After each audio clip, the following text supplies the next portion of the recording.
Hello students. We start this lecture with this classification of irrigation system, right? Irrigation projects in India are classified into the main three categories, which is main, major, medium, and minor. According to the area cultivated, we divided in these three categories of because of the classification of irrigation: major, medium, and minor.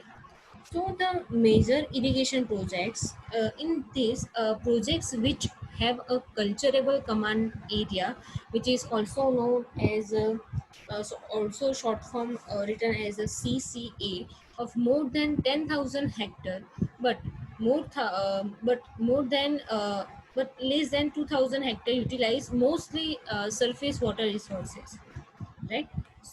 In the second one, medium irrigation projects, the projects which have CCA, which is also known as culturable commanded area, less than 10,000 hectare, but more than 2,000 hectare, utilizes mostly surface water resources. And the last one is a minor irrigation projects, which projects which with culturable commanded area CCA, which is less than or equal to 2,000 hectare, utilizes both groundwater and local surface water resources, right? What are this outlook of national water policy?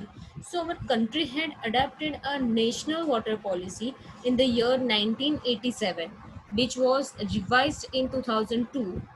The policy document lays down the fact that the planning and development of water sources should be governed by the national perspectives, right? What are the aspects related to this irrigation from this policy? Irrigation planning, either in an individual project or in a watershed, such as whole, should take into account the irrigability of the land, cost effective irrigation options possible from all the available sources of water, and appropriate irrigation techniques for optimizing water use efficiency. So there should be a close integration of water use and land use policies. Water allocation in an irrigation system should be done with this due regard to equity and social justice. So, concentrate efforts should be made to ensure that the irrigation potential created is fully utilized. Irrigation being the largest consumer of fresh water, the aim should be to get optimal productivity per unit of water. We start this new chapter, methods of irrigation, right? There are mainly three basics methods are available in nowadays. First is a surface irrigation method. Second is a sprinkler irrigation method. The third one is a subsurface irrigation methods. Mainly irrigation methods are divided into these four parts. First is a surface irrigation, second is subsurface irrigation, third one is a sprinkler irrigation, and last but not least, drip irrigation, right?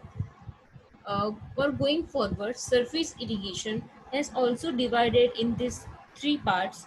First one is a flooding method, second one is furrow method, and the last one is a contour farming, right? Flooding method is also divided into these two methods. First one is a wild flooding, second one is controlled flooding, right?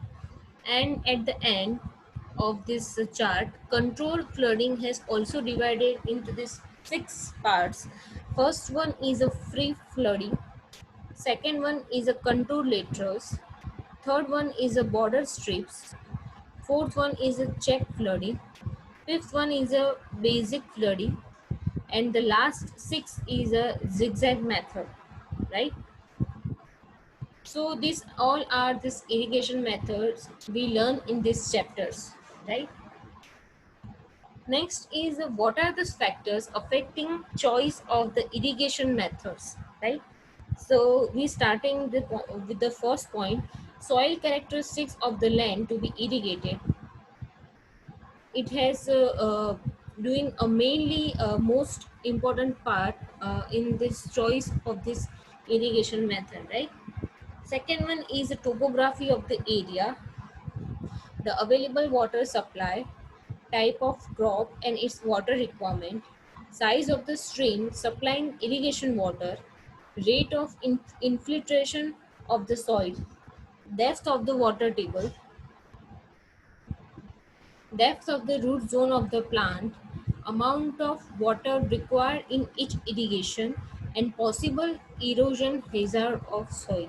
So this all these factors of this choice of the irrigation method is mainly this mainly explained in with this irrigation technique or method, starting with the soils, and next is water supplies or water requirement of the crop, and third one is a water supply where the water gets from this irrigation method, which was a stream or a river, etc., etc., right? Next is a water table, right? Root zone of the plant, what are this amount of water required, and erosion hazard of soil is possible or not. So these all factors are uh, affecting the choice of the irrigation method.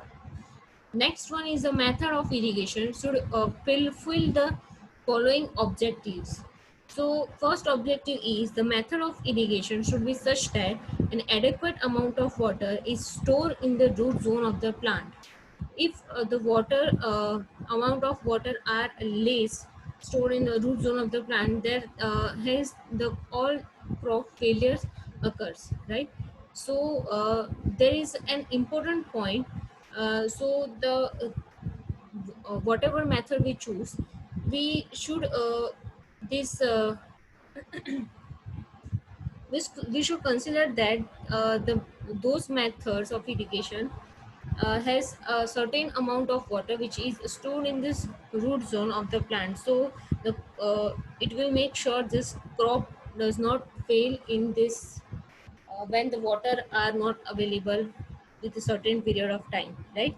So the method should ensure a uniform application of water, right? The water should not cause soil erosion problem. The method should be sufficient, should be efficient with a minimum wastage of water. The method should not be expensive. The method should be such that the land is not wasted for constructing fill channels or borders or etc. The method should be suitable for use with economical conveyance structure. The method should fit properly to the boundaries of the land to be irrigated. The method should not be inconvenient and difficult. And the last, the method should not cause waterlogging in the irrigated land, right? So here we stop our lecture here. In the next lecture we will learn about all these methods of irrigation we explain in this in the above chart, right?